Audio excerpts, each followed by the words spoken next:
지금 전국과 전 세계가 어려운 시대입니다. 이때 지금 많은 사람들이 지금 한 달, 두 달 가까이 일상이 다 파괴되고 또 무기력해지고 모든 삶이 무너지고 그러다 보니까 많은 우울함과 많은 염려가 있습니다. 이때 우리 성도님들은 어떻게 해야 되겠습니까? 여러분이 있는 현장에서 매일매일 단을 쌓는 시간을 가져야 될 것입니다. 혹시 지금 가정에서 예배하는 분들은 우리가 예배당에 와서 예배하는 때와 똑같이 복장도 하시고 또 다른 일을 다 멈추고 집중해서 예배해야 될 것입니다. 성경에 보면은 우리가 찬양할 때 힘이 생기지만은 찬양을 들을 때에도 사울왕처럼 치유가 되기도 합니다.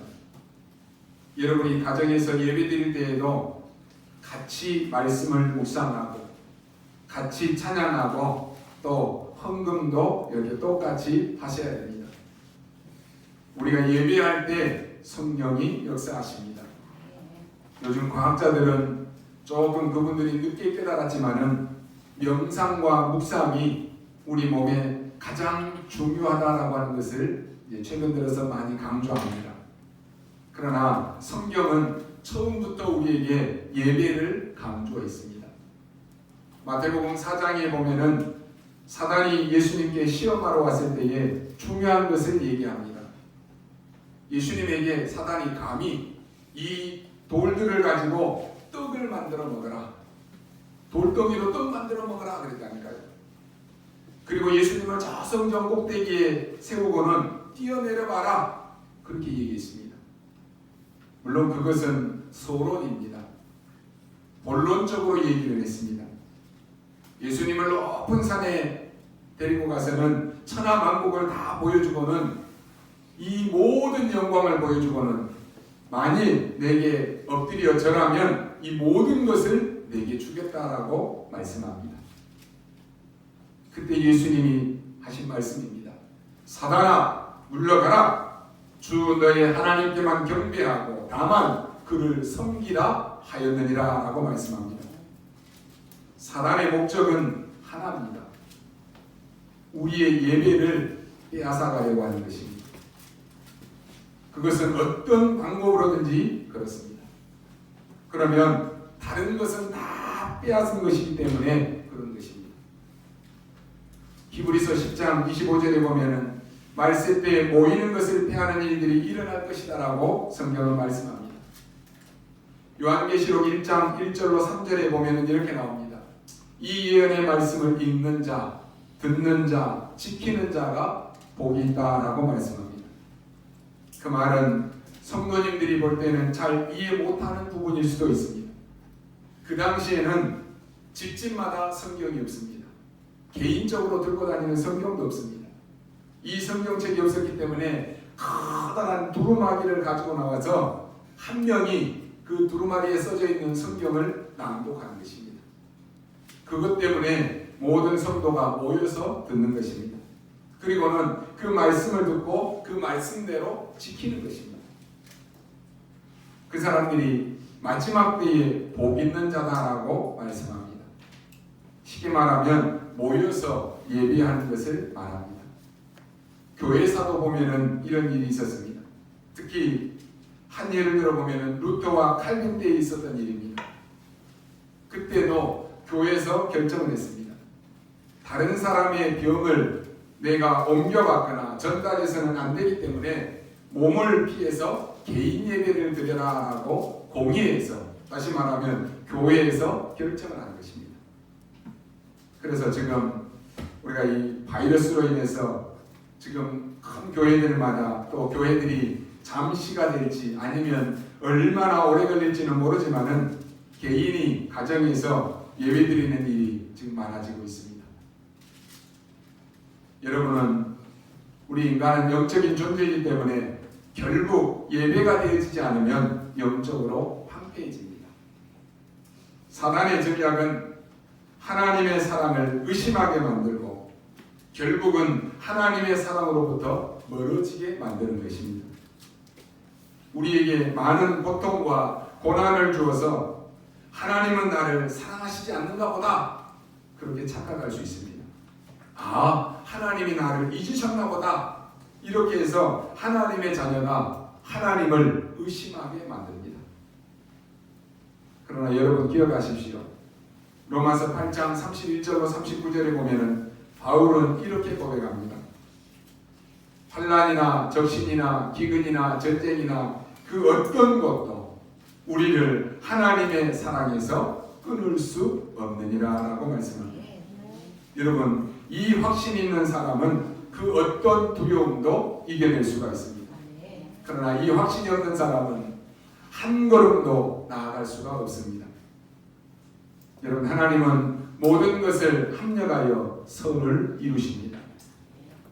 우리 눈에 보이지 않는 바이러스가 지금 창궐해서 사람들은 두려움에 떨고 있고 지금 국가적으로도 경제 어려움에 사람들이 미래에 대한 희망을 다 잃어버렸습니다. 모든 상점들마다 문이 닫히고 임대가 나오고 이런 것을 볼 때 참 가슴이 아픕니다. 사람들이 희망을 잃어버리고 무기력증에 빠지고 얼마나 이 어려움이 오래갈지 그 두려움에 쌓여 있습니다. 그러나 모든 문제 해결자이신 하나님이 나와 함께 하시고 우리의 모든 것을 아시는 하나님의 사랑이 있기에 우리는 이 확신을 가지고 언약을 붙잡아야 될 것입니다. 성경에 보면은 전염병은 재앙도 되지만 굉장한 하나님의 뜻을 이루기도 하셨습니다. 이스라엘이 출애굽할 때 하나님은 10가지 재앙을 애굽에 내렸습니다. 그 가운데 제일 피크 타임에 하나님은 전염병을 애굽에 터뜨렸습니다. 애굽 전역에 독종을 내려서 애굽을 불복시켰습니다. 그때 독종을 내려서 완전히 애굽의 장자들을 다 불러가게 했습니다. 또 히스기야 왕 때는 어떻습니까? 하나님이 독종을 내림으로 인해서 아수르 군사 18만 5천 명은 그 군사가 한목에 죽기도 했습니다. 하나님은 헤롯 왕을 불러가실 때에도 독종으로 불러가셨습니다. 그래서 이 모든 것이 하나님의 중요한 계획이 있다라고 우리는 알고 있습니다. 오늘 제목은 언약의 꿈은 반드시 성취됩니다 라고 하는 말씀입니다. 여기서 우리가 조심해야 될 것은 꿈은 성취되기 때문에 반드시 언약의 꿈이어야만 합니다. 이런 일이 있을 것이다 라고 아무도 생각을 못했을 것입니다. 지난 시간부터 우리가 쭉 말씀 보았던 것처럼 온 나라가 흉년이 들어서 이제는 먹을 것이 없습니다. 거기다가 지금 이스라엘은 큰 혼란에 빠졌습니다. 42장부터 44장까지의 말씀입니다. 지금 요셉의 형들이 쌀을 사러 갔더니 시몬을 잡아놓고는 막내 베냐민을 데리고 오라라고 하는 것입니다. 그래서 야곱을 비롯한 온 가족이 지금 어려움에 빠졌습니다. 그때 야곱이 그 아들들에게 한 얘기입니다. 야, 왜 베냐민 얘기를 해가지고는 이런 문제를 크게 만들었느냐라고 이렇게 말합니다. 그러니까 그 야곱의 아들들 요셉의 형들이 뭐라고 대답합니까? 아니 우리에게 너무 꼬치꼬치 물으니까 우리가 대답하지 않을 수가 없었다라고 말합니다. 그런데다가 우리에게 이 애굽을 정탐하러 온 정탐꾼이라고 말하니까 우리는 정탐꾼이 아니라 한 가족이다 이렇게 얘기하다 보니까 이렇게까지 되었다라고 말합니다. 근데 이제는 먹을 것이 다 떨어져서 쌀을 사러 가야 되는 그러한 상황입니다. 야곱은 큰 고민을 하고 있다가 결정을 내립니다. 전에 가지고 온 돈하고 또 쌀 살 돈을 담아서는 다시 보냅니다. 물론 조건이니까 베냐민을 데리고 보냅니다. 형들이 베냐민을 데리고 총리 앞에 나타났습니다. 총리가 보더니 그래 맞구나. 너희들은 가족이구나. 너희들은 믿을 수 있겠다 라고 말합니다. 그리고는 쌀을 담고는 또 가지고 온 그 돈을 또다시 넣어서 보냅니다. 그리고 요셉은 또 한 번의 거짓말을 합니다. 막내 베냐민의 그 쌀자루에다가 은그릇을 몰래 숨겨서 넣습니다. 그리고는 자기 밑에 사람을 시켜가지고는 물건을 잃어버렸는데 그 훔친 그 사람을 체포해서 오라라고 보냅니다. 잡으러 간 관리가 이렇게 얘기합니다. 당신들이 어떻게 해서 이렇게 할 수가 있느냐? 우리 총리께서는 당신들을 위해서 쌀도 이렇게 많이 주고 돈도 담아서 줬는데 어떻게 총리궁에 있는 이 그릇을 훔쳐갈 수 있느냐? 그랬더니 형들이 그런 일은 우리가 한 적이 없다라고 말합니다. 그러면 조사를 해봐야 되겠다. 형들은 자신 있게 얘기합니다. 해보십시오. 만약에 그릇이 나오면 그 나오는 사람은 종이 되겠다라고 이렇게 말합니다. 영원히 집으로 못 가는 것이다. 이렇게 말합니다. 좋습니다. 이렇게 된 것이에요. 그래서 뒤졌는데 막내 베냐민의 쌀자루에서 은그릇이 나온 것입니다. 그러니까 그걸 빌미로 해서 몽땅 체포해 옵니다. 그때 총리가 말합니다. 어떻게 해서 당신들이 이렇게 할 수가 있느냐? 나는 당신들을 위해서 이렇게 많은 것을 베풀었는데 어떻게 총리궁에 있는 것을 도둑질할 수 있느냐? 이러면서 누명을 씌웠습니다. 그래서 어떻게 말합니까? 저 도둑질한 그 자루에서 나온 막내 베냐민은 여기에다가 두고 가라. 이러니까 형들이 와가지고는 요셉에게 사정을 합니다. 그 사정을 하는 말 중에 요셉이 무릎 꿇을 수밖에 없는 그 얘기를 합니다. 차라리 우리 중에 한 명을 종으로 삼으라라고 말합니다. 지금 베냐민이 여기에 종으로 있고 못 데려간다라고 하면은 우리 아버지가 이 소식을 들으면 죽습니다 라고 말합니다. 지금 우리 아버지 나이가 한 130세가량 되는데 이 소식을 들으면 우리 아버지는 그냥 바로 기절할 것입니다. 여러분 맞잖아요. 야곱은 지금 요셉을 잃어버렸습니다. 거기에다가 베냐민도 만약에 그렇게 된다, 큰일 아닙니까? 그때 요셉이 생각을 바꿉니다. 이제는 내가 이야기를 해야 되겠구나 그러면서 신하들에게 명령을 내립니다. 이 사람들을 싹 다 총리궁으로 데리고 와라 이렇게 말합니다. 그러니까 형들은 더 겁을 먹었어요. 야 이제야 큰일 났구나. 이제 우리는 노예가 되는구나 이렇게 생각을 했습니다. 그런데 쉽게 말하면 요셉은 형들을 위해서 음식을 대접할 준비를 하는 것입니다. 그 요셉이 아버지 야곱의 말을 듣고는 견딜 수가 없었던 것입니다. 자기도 모르게 모든 신하들을 다 나가라고 명령을 내리고는 대성통곡을 합니다. 그리고 얘기합니다. 오늘 우리가 읽은 말씀처럼 나는 요셉입니다. 형들이 판 요셉이다라고 말합니다. 그런데 형들이 판 것이 아니라 하나님이 우리를 구원하시고 나를 앞서 보내신 것입니다. 아직도 내 아버지께서 살아계십니까? 라고 말합니다. 그때 형들은요 연속적으로 충격을 받습니다. 그리고 요셉은 그 자기 동생 베냐민을 안고는 웁니다. 그러니까 형들이 그걸 보고 또 형들을 같이 안고 거기서 우는 일이 벌어졌습니다. 완전히 이제는 상황이 뒤바뀌었습니다. 여러분 언약의 꿈은 반드시 성취됩니다. 오늘 그러면 우리는 어떤 언약을 정확하게 붙잡아야 됩니까? 이게 중요합니다. 우리가 어떤 언약을 지금 잡아야지 하나님이 원하시는 그대로 성취되느냐 이게 바로 키입니다. 언약을 붙잡기 전에 대부분의 사람들은 어떻게 생각합니까? 하나님의 말씀과 현실은 맞지 않다라고 말합니다. 아니 어떻게 내가 그렇게 기도했는데 형들이 나를 이렇게 팔아버릴 수 있습니까? 어떻게 내가 교회에서 예배에 참석했는데 우리 교회가 이런 일이 있고 우리가 바이러스에 걸릴 수 있습니까? 대부분 그렇습니다. 내가 뭘 잘못했다고 나를 감옥소에 보냅니까? 이렇게 말할 수 있습니다. 왜 하나님의 말씀은 현실하고 맞지 않습니까? 이게 바로 언약을 못 붙잡는 큰 실수 중에 하나입니다. 여러분 같으면 어떻게 하겠습니까? 아마 여기 계신 분들 가운데 100%가 다 그렇게 생각할 것입니다.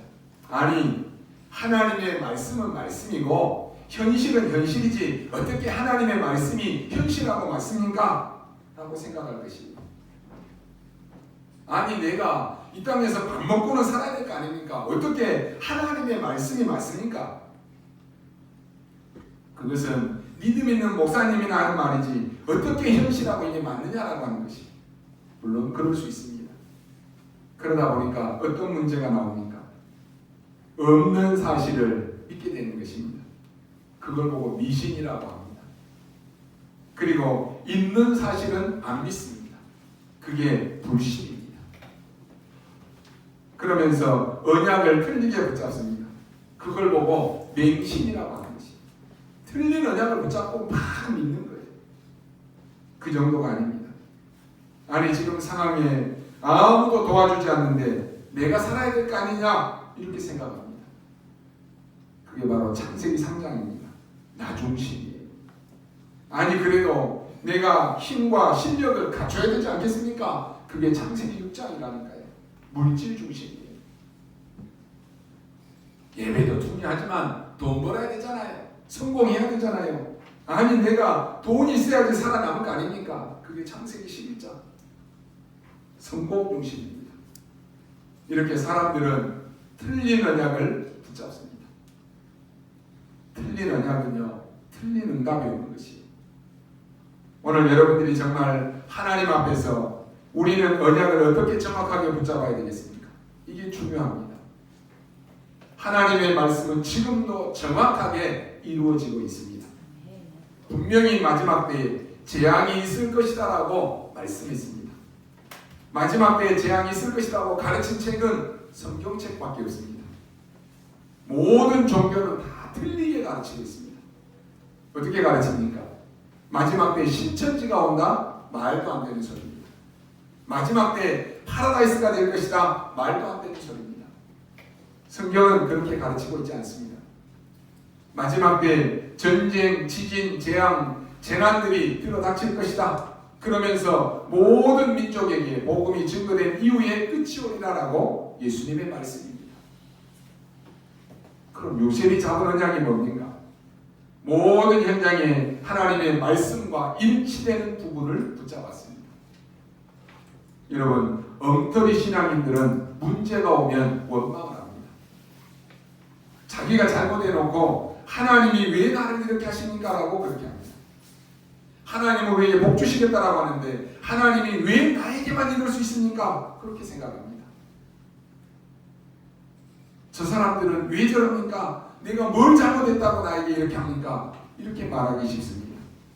그러나 요셉은 정확한 하나님의 언약을 현장에서 붙잡았습니다. 그 정도가 아닙니다. 과거, 오늘, 미래를 언약을 붙잡았습니다.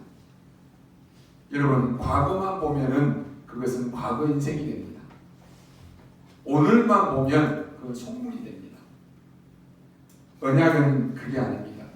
과거, 현재, 미래가 다 들어있는 이 언약을 요셉이 다 붙잡은 것입니다. 그 언약은 반드시 성취됩니다. 그래서 우리는 어떤 문제가 와도 두려워할 필요가 없습니다. 여러분에게 지금 와져 있는 문제는 나중에 가장 큰 축복이다라고 하면은 그때 여러분은 어떻게 하겠습니까? 그런데 그게 사실입니다. 어떤 사람은 이렇게 말합니다. 어떻게 다른 사람은 자식들을 저렇게 잘 키우는데 나는 왜 이럴까? 이런 말하는 사람들도 있습니다. 그런데 여러분, 그 자식이 나중에 주의 일을 제일 잘할 수 있는 것입니다. 아무도 모르는 것이에요. 오늘 그 의미가 바로 자녀들에게는 그대로 전달이 됩니다. 그렇다면 굉장히 잘못하는 것입니다. 하나님은 과거, 현재, 미래를 다 합쳐서 하나님의 놀라운 뜻을 이루신 것입니다. 그 정도가 아닙니다. 지금 우리가 왜 요셉 이야기를 합니까? 요셉이 붙잡은 언약은 영원이라고 하는 언약입니다. 우리는 금방 있다가 없어지는 것에 투자하는 것이 아닙니다. 있어도 되고 없어도 되는 일에 우리가 생을 걸 이유는 없는 것입니다. 그렇지 않습니까? 여러분이 작은 일하는 것처럼 보이지만 여러분을 통해서 구원받은 영혼은 영원히 남는 것입니다. 여러분이 하는 작지만 작지 않는 교회 헌신은 영원한 것입니다. 그 옛날에 있었던 요셉의 얘기와 하나님의 역사는 지금도 계속되고 있습니다. 이 언약의 꿈은 반드시 성취되어야 할 것입니다. 그러면 오늘 영혼이라고 하는 이 언약을 요셉이 잡았는데 그게 어떤 것이었습니까? 첫 번째로 나를 구원하신 하나님의 구원은 영원한 것입니다. 그 언약의 흐름 속에 내가 있는 것입니다. 그렇다면 그것은 영원한 나의 것입니다. 여러분이 이 속에 있습니다. 요셉이 형들하고 다른 점이 바로 그것입니다. 요셉은 선조 때부터 여자의 후손 창세기 3장 15절을 알고 있었습니다. 노아의 방주 창세기 6장 14절을 알고 있었습니다. 아브라함에게 주셨던 언약이 열방이 복을 받게 될 것이다라고 하는 이 언약을 알고 있었습니다. 그래서 어릴 때부터 그 꿈을 꾼 것입니다. 그런데 이것이 꿈에 나올 정도로 요셉은 언약을 확실하게 붙잡았습니다. 그러면 반드시 그 언약은 여정이 있을 것 아닙니까? 그 언약의 여정 속에 있으니까 이 언약은 반드시 성취될 수밖에 없는 것입니다. 오늘 여러분에게 일어나는 일 중요합니다. 그러나 그것도 과정입니다. 우리가 오늘의 일을 무시할 수는 없습니다. 그러나 이 모든 것이 하나님의 언약을 이루는 과정입니다. 때로는 우리가 원하는 대로 굉장히 좋은 일이 있을 수도 있습니다. 때로는 안 좋을 수도 있습니다. 그러나 과정입니다. 이걸 요셉은 미리 안 것입니다. 그런데 이것을 늦게 깨달은 사람이 있습니다. 물론 늦게 깨달아도 괜찮습니다. 모세는 늦게 깨달았습니다. 80이 돼서 깨달았습니다. 또 나이가 40세 때 깨달은 사람이 바울입니다. 이걸 일찍 깨달은 인물이 요셉이요, 사무엘이요, 다윗입니다. 일찍이 벌써 어릴 때부터 깨달은 인물이 디모데 같은 인물입니다. 이들이 세상을 변화시킨 것입니다. 여러분이 지금 이 언약의 꿈을 딱 가져야 되는 것입니다. 구원받은 하나님의 언약은 영원한 것이기 때문에 이 언약의 흐름 속에 우리가 가는 것입니다. 여러분이 한 일이 작은 일이라고 생각할 수 있는데 하나님이 보실 때는 그게 아닙니다. 여러분이 하고 있는 일은 마귀가 볼 때는 어마어마한 일인 것입니다. 아무리 힘이 있어도 귀신, 악령짓을 다 해도 여러분 이번에 이 사건 보십시오. 한 방에 심각한 문제가 와버리지 않습니까? 거짓말할 수가 없는 것입니다. 많은 분들이 빨리 끝났으면 하지만 저 거짓말하는 단체 이 사람들을 완벽히 찾아내야 되는 것입니다. 찾아낼 수가 없는 거라니까요. 얼마나 악질입니까? 기존 교회에 가서 바이러스를 일부러 퍼뜨려라. 그건요 사람이 할 수 있는 짓이 아닙니다. 종교인이다, 이단이다 그 이전에 사람이 하는 짓이 아니라니까요. 여러분이 가진 언약은 결코 작은 것이 아닙니다. 처음에 요셉의 말을 아무리 얘기해도 아무도 가치 있게 듣지는 않았습니다. 형들은 오히려 비웃었습니다. 그런데 그 언약은 그대로 성취되었습니다. 두 번째 언약은 단순한 언약이 아니고 복음으로 성취되는 것입니다. 단순한 내가 구원받았다가 아니고 복음으로 성취되었기 때문에 이건 영원한 것입니다. 그래서 영원한 나의 것이 나옵니다. 이걸 언약의 꿈으로 잡은 것입니다. 요셉의 가는 길을 한번 보십시오. 완전히 세 가지로 갔습니다. 요셉은 언약의 여정 속에 갔습니다. 여러분이 언약의 여정 속에 있다라고 하면 그 누가 알아주지 않는다라고 해도 상관이 없습니다. 요셉은 복음 성취의 여정 속에 갔습니다. 오늘 그 얘기가 형들에게 다 한 것입니다. 형들이 요셉을 팔았지만은 아니지 않습니까? 완전히 전도와 선교의 여정 속에 요셉은 있었습니다. 요셉은 이 속에 있었다라는 것이죠. 이걸 확실히 요셉이 붙잡고 있었기 때문에 요셉은 흔들리지 않았습니다. 오늘 여러분들이 확실한 언약을 붙잡고 있어야 될 것입니다. 여러분 확실한 하나님의 자녀이기 때문에 흔들려도 응답은 옵니다. 그러나 흔들리지 않으면 많은 것을 누리게 됩니다. 그리고 많은 사람을 살리게 됩니다. 요셉은 많은 사람을 살렸습니다. 그래서 이 언약의 꿈의 키가 바로 영원이란 말입니다. 하루 있다가 없어지는 가치 없는 것 속에 우리의 생을 드리는 것이 아니다라고 하는 말입니다. 영원히 남는 것 속에 우리가 드리는 것입니다. 세계복음화 속에 있는 우리 아름다운 교회는 영원히 남는 것입니다. 이 속에 말씀을 듣는 여러분의 여정은 영원히 남게 될 것입니다. 이 요셉의 여정이 성경에 다 기록되어져서 영원히 역사하는 것입니다. 세 번째로 하나님은 여러분을 증인으로 세우시는 것입니다. 이 증거는 영원한 것입니다. 비슷한 말입니다만 조금 다릅니다. 이 흐름 속에 있을 때 영원한 나의 현장을 보게 되는 것입니다. 요셉은 어릴 때 가정에서 어려움을 좀 많이 당했습니다. 그러나 그것은 요셉이 증인으로서는 현장이었습니다. 사실 요셉에게는 고난의 시기가 많았습니다. 그것은 여러분이 아시다시피 영원한 나의 현장이 된 것입니다. 드디어 총리가 되었습니다. 이게 뭡니까? 이제 총리가 됐으니까 너무 기쁘다 이 말이 아닙니다. 요셉은 그 말을 한 적도 없습니다. 정확하게 중요한 한마디를 했습니다. 하나님이 나와 여러분과 많은 사람을 살리려고 나를 보내신 것이다 그랬습니다. 얼마나 정확한 언약을 붙잡았습니까? 오늘 여러분이 붙잡은 그 언약은 반드시 성취될 것입니다. 우리는 어떤 문제, 어떤 사건을 당할 때 우리가 어떤 눈으로 보느냐, 그게 모든 것입니다. 요셉은 똑같은 사건을 놓고도 얼마든지 형을 미워하고 자기를 누명씌워서 감옥에 갇혔던 보디발의 아내에게 원수 갚을 수 있었습니다.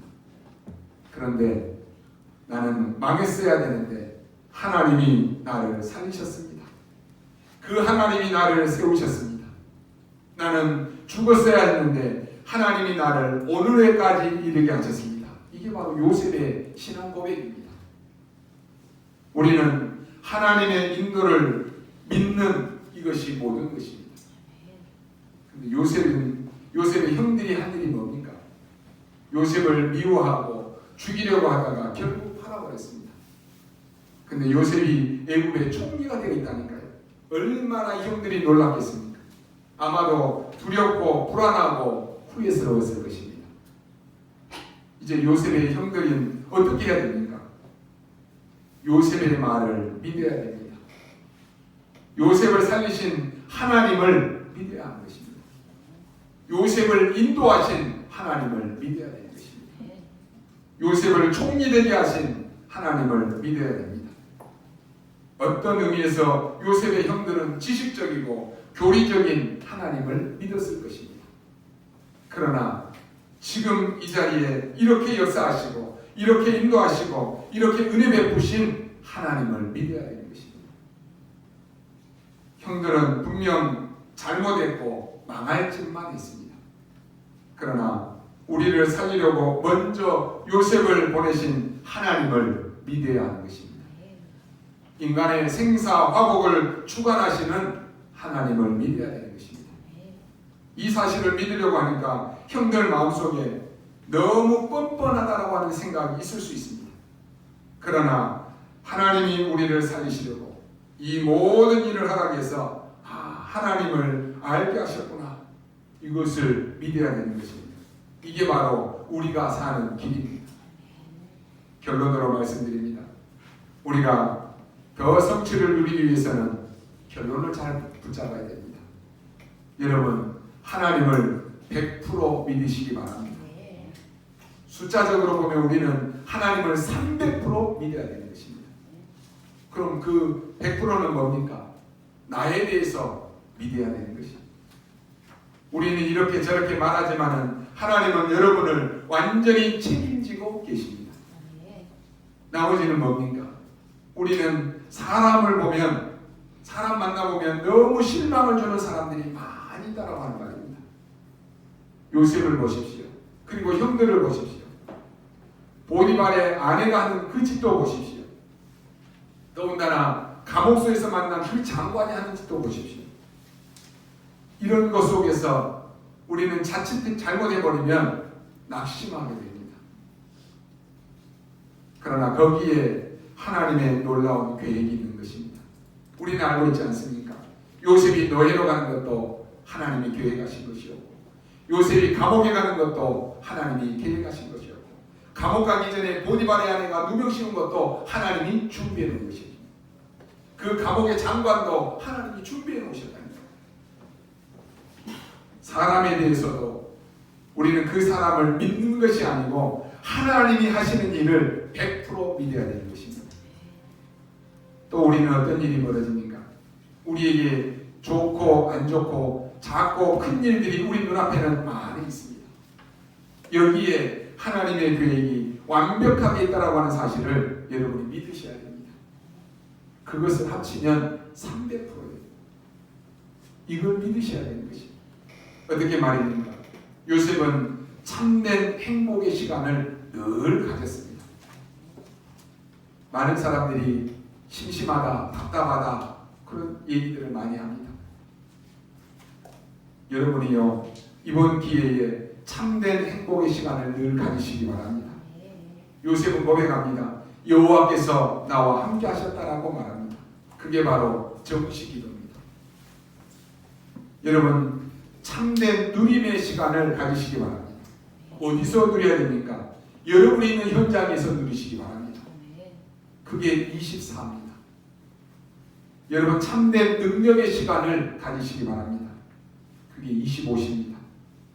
하나님이 그렇게 우리와 함께 하도록 약속한 것입니다.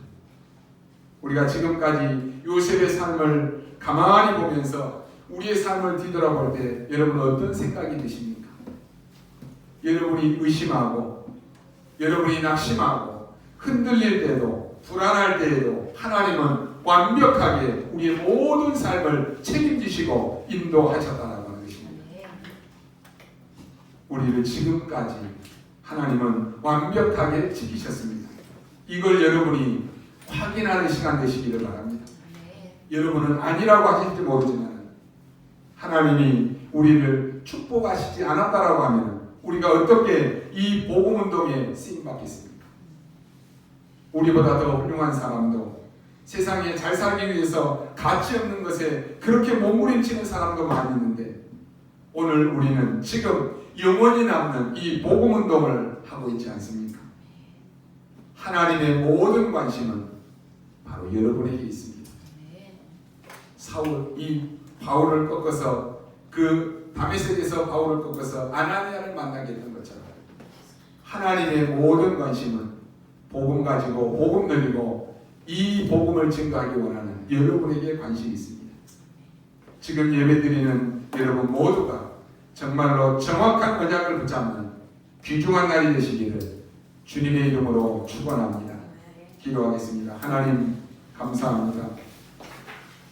이 어려운 시대에 많은 사람들이 이것저것 여러 말을 하지만 그리고 가짜가 판을 치는 이 시대에 우리나라가 새로운 나라가 되는 기회가 되게 하여 주옵소서. 교회들마다 복음 외에 다른 것을 가르치고 복음이 가치 없음을 스스로 증명했던 교회들이 이 기회를 통해서 교회가 교회다운 교회로 새로운 교회로 회복되게 하여 주옵소서. 우리 교회가 오직 복음으로 세상을 살리는 교회가 될 수 있도록 하나님의 은혜를 다하여 주옵소서. 지금 어려움과 위기당하는 모든 현장에 하나님의 나라가 임하게 하여 주옵소서. 슬픔과 외로움 가운데 있는 자들에게 하나님이시는 참된 평안함과 위로함을 허락하여 주옵소서. 감사를 드리며 살아계신 우리 주 예수 그리스도 이름으로 기도하옵나이다. 아멘.